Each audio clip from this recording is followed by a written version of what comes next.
When news first broke that a former president of the United States had floated the idea of purchasing Greenland, many dismissed it as political theater, an off the cuff remark, a headline designed to provoke reaction rather than policy. But what followed made it clear this was no joke. Denmark's leadership responded swiftly, firmly, and publicly, rejecting the idea outright. And in that moment, what seemed like a bizarre proposal transformed into a serious global conversation about power, sovereignty, and the rules of the modern world. Because Greenland is not just ice and empty land, it is strategically located at the crossroads of the Arctic, rich in untapped natural resources, and increasingly central to the geopolitical competition unfolding between the United States, Russia, and China. When Washington looks north, it is not just looking at geography, it is looking at influence, security, and the future balance of power. Denmark's response was equally revealing, calm, measured, and unmistakably clear. Greenland is not for sale. Not now, not ever. This was not simply a rejection of a proposal, it was a statement of principle, a reminder that in the 21st century, nations are not commodities, and people are not assets to be acquired. Tonight, we are not here to mock a headline or revisit a controversial soundbite. We are here to understand why this moment matters, why Denmark felt compelled to draw a line, why Greenland's leaders spoke out, and what this episode tells us about how global politics is changing. Because beneath the surface of this story lies a much larger question. Are the old rules of power quietly colliding with a new global reality? Was never really about a single statement or a single political figure. It was about geography, power, and a world that is quietly but rapidly changing. To understand why Danish leaders responded so firmly to Donald Trump's remarks, we first need to understand what Greenland represents in today's global landscape. Greenland is often described as remote, frozen, and sparsely populated. Yet in strategic terms, it sits at the very center of some of the most important global developments of our time. Located between North America and Europe, stretching deep into the Arctic Circle, Greenland occupies a position that military planners, energy analysts, and climate scientists all consider increasingly critical. As polar ice melts, new shipping routes are emerging, cutting weeks off traditional trade paths. At the same time, Greenland's vast underground resources, including rare earth minerals essential for modern technology, have drawn the attention of major powers. For the United States, the Arctic has moved from the periphery of foreign policy to a position of growing importance. Washington views the region not only through an economic lens, but through a security one. Russia has expanded its Arctic military infrastructure. China has declared itself a near-Arctic state and invested heavily in polar research and resource access. In this environment, Greenland is no longer a distant territory. It is a strategic asset. This context matters because it explains why Trump's remarks, while unusual in their phrasing, were not entirely disconnected from broader American strategic thinking. The United States already maintains a significant military presence in Greenland, most notably through the Thule Air Base, a key component of America's missile warning and space surveillance systems. From a purely strategic perspective, Greenland has long been part of U.S. defense planning. However, where the controversy began was not in recognizing Greenland's importance, but in how that importance was expressed. The suggestion that Greenland could be purchased immediately clashed with modern diplomatic norms. For Denmark and for Greenland's own leadership, the idea struck at the heart of sovereignty, the principle that land, people, and political identity are not commodities. Denmark's response was therefore not emotional or impulsive. It was deliberate. Danish officials framed their rejection carefully, emphasizing respect for Greenland's autonomy and the reality that Greenland's future must be decided by its people. This was not just a rejection of an American proposal. It was a reaffirmation of how modern states understand legitimacy and self-rule. Greenland itself occupies a unique political position. While it remains part of the Kingdom of Denmark, it enjoys extensive self-governance. It has its own parliament, its own prime minister, and control over most domestic affairs. Over the years, Greenland has steadily expanded its autonomy, with long-term discussions about eventual independence never far from public debate. Against that backdrop, any suggestion that decisions about Greenland could be made externally, even by allies, was bound to provoke resistance. Greenlandic leaders were quick to make their position known. They emphasized that Greenland is not an object of negotiation between foreign capitals. It is a society, a culture, and a people with the right to determine their own future. For a mature audience watching from the UK or the United States, this moment offered a reminder of a basic but often overlooked truth. Strategic value does not erase human agency. At the same time, Denmark's stance carried broader implications for Europe. The response was closely watched by other European governments, many of which share concerns about how global power is exercised in an era of renewed great power competition. Europe, unlike the United States, tends to frame influence through diplomacy, multilateralism, and legal frameworks. Denmark's rejection reflected this tradition, firm, principled, and grounded in international norms rather than transactional bargaining. This difference in approach exposed a subtle tension within the transatlantic alliance. The United States and Europe remain close partners, bound by NATO and shared democratic values. Yet episodes like this reveal contrasting instincts. Where Washington may prioritize strategic advantage and speed, European capitals often emphasize process, consent, and legitimacy. Neither approach exists in isolation, but moments of friction highlight the underlying differences. For older audiences, particularly those who lived through the Cold War, this story may feel strangely familiar. Then, as now, geography mattered. Then, as now, the Arctic played a quiet but crucial role in global security. What has changed is the language and the expectations. In the past, power was openly asserted. Today, it must be justified to allies, to international institutions, and increasingly to global public opinion. The Greenland episode also unfolded against a backdrop of shifting global trust. Public confidence in political leadership has been strained in many countries. Statements once dismissed as rhetoric now carry greater weight because audiences understand how quickly words can translate into policy. Denmark's response can be seen in part as an effort to set clear boundaries early, to remove ambiguity before it hardens into expectation. It is also worth noting that Denmark's rejection was not anti-American. On the contrary, Danish officials repeatedly reaffirmed their commitment to cooperation with the United States, particularly on security and defense. The message was not no partnership, but no ownership. This distinction is crucial. It underscores the idea that influence in the modern world is exercised through agreement, not acquisition.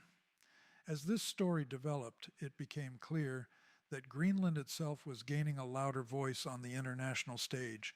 Media coverage increasingly centered Greenlandic perspectives rather than treating the territory as a passive subject of debate. This shift reflects a broader trend in global politics, smaller regions asserting themselves in conversations traditionally dominated by major powers. For viewers age 45 and above, this moment may prompt reflection on how international norms have evolved. There was a time when territorial acquisition, whether through purchase or force, was considered legitimate. Today, such actions are constrained by law, ethics, and public accountability. Denmark's response drew a clear line between those eras, yet the strategic pressures have not disappeared.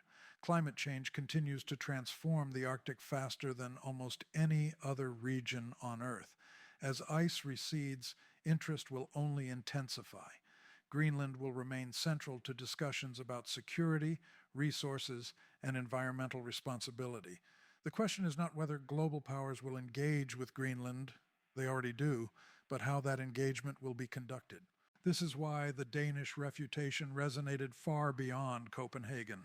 It was a signal to the international community that even in an age of renewed competition, some principles remain non-negotiable: sovereignty, self-determination, respect for political identity.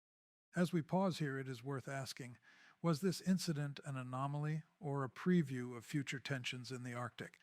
Are we witnessing the early stages of a new geopolitical frontier, where old instincts collide with modern expectations? These are the questions that will shape the next chapter of this story. As the immediate controversy surrounding Greenland began to settle, a deeper and more consequential conversation emerged, one that extends far beyond Denmark, far beyond the United States, and far beyond a single political moment. At its core, this episode revealed how the Arctic is becoming one of the defining geopolitical arenas of the 21st century. For decades, the Arctic existed on the margins of global politics. Its harsh climate and limited accessibility acted as natural barriers. That reality is now changing rapidly. Climate change has accelerated the melting of polar ice, opening sea routes that were once impassable. What was previously a frozen frontier is becoming a navigable corridor, and with accessibility comes competition. This is where the Greenland discussion connects to a much larger global picture. The United States is not alone in reassessing the Arctic's importance. Russia has invested heavily in Arctic military bases, icebreaker fleets, and missile systems. China, despite its geographic distance, has positioned itself as a key Arctic stakeholder, funding infrastructure projects and scientific research across the region. Each of these moves signals long-term intent. In this context, Greenland represents stability, access, and strategic reach. It offers proximity to emerging trade routes, potential control over undersea cables, and a vantage point for monitoring activity across the North Atlantic. For military planners, it is a natural observation post. For policymakers, it is a strategic anchor. Yet Denmark's response made one thing unmistakably clear. Strategic interest does not override political reality. Greenland is not an empty space on a map. It is a society navigating its own future, balancing economic opportunity against cultural preservation and political autonomy. Any long-term engagement with Greenland must acknowledge this reality. This is where the contrast between old and new power dynamics becomes most visible. In earlier eras, influence was exerted through direct control. Territories were traded, purchased, or claimed with minimal regard for local populations. In today's world, such approaches face immediate resistance, not only from governments, but from global public opinion. For audiences who remember the Cold War, this moment carries a familiar undertone. Once again, great powers are positioning themselves around strategic geography. Once again, military planners are revisiting Arctic maps. But unlike the Cold War, today's geopolitical environment is more transparent, more interconnected, and more scrutinized. Every statement is amplified. Every move is analyzed. Denmark's rejection of Trump's proposal can be seen as a preemptive assertion of boundaries in this environment.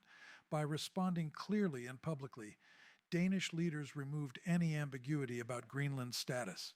This clarity served not only domestic audiences, but international ones as well. It signaled that Europe would not quietly accept a return to transactional territorial politics. At the same time, the episode exposed subtle strains within the transatlantic alliance. The United States and Europe remain deeply aligned on security, trade, and democratic values. However, their approaches to power projection often differ. American strategy tends to emphasize decisiveness and leverage. European strategy tends to emphasize consensus and legitimacy. Neither approach is inherently wrong, but moments like this reveal how easily misunderstandings can arise, even among allies. Denmark's firm stance was not a rejection of partnership, but a redefinition of its terms. Cooperation, yes. Ownership, no. Greenland's own voice continued to grow louder as the conversation evolved. Local leaders emphasized that increased global interest brings both opportunity and risk. Investment can drive economic development, but it can also undermine local control if not carefully managed. This tension lies at the heart of Greenland's political journey. Discussions about eventual independence from Denmark have been ongoing for years. Greater global attention adds complexity to that debate. On one hand, strategic interest increases Greenland's bargaining power. On the other, it raises concerns about becoming a pawn in larger geopolitical games. For Greenlandic leaders, the challenge is to engage with the world without losing agency. This dynamic resonates with many smaller nations watching from afar. In an era of renewed great power competition, smaller states must navigate carefully. They must assert sovereignty without isolating themselves. They must welcome cooperation without surrendering control. Denmark's handling of the Greenland issue offered a case study in how this balance might be struck. The broader implications extend into international law and norms. The principle of self-determination, enshrined after World War II, was designed to prevent exactly the kind of territorial bargaining implied by the Greenland proposal. While the statement itself did not violate any law, the reaction underscored how deeply these norms are embedded in modern diplomacy. For viewers in the UK and the United States, this episode also invites reflection on leadership styles. Words spoken casually by influential figures can carry global consequences. In a hyper-connected world, rhetoric matters.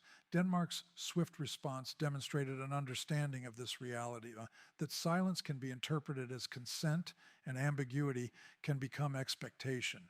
As attention shifts toward the future, one thing is certain: the Arctic will not return to obscurity. Economic interests, environmental concerns, and security considerations will continue to converge there. Greenland will remain at the center of these discussions, not because it is vulnerable, but because it is vital. The lesson from this episode is not that global powers should disengage from the Arctic. On the contrary, engagement is inevitable. The lesson is about how engagement is framed: partnership over possession, respect over rhetoric, dialogue over assumption. Denmark's refutation of the Greenland deal proposal stands as a marker in this evolving landscape. It was a reminder that even amid competition, there are lines that modern states are unwilling to cross. It reaffirmed that sovereignty is not an outdated concept, but a living principle that continues to shape international relations.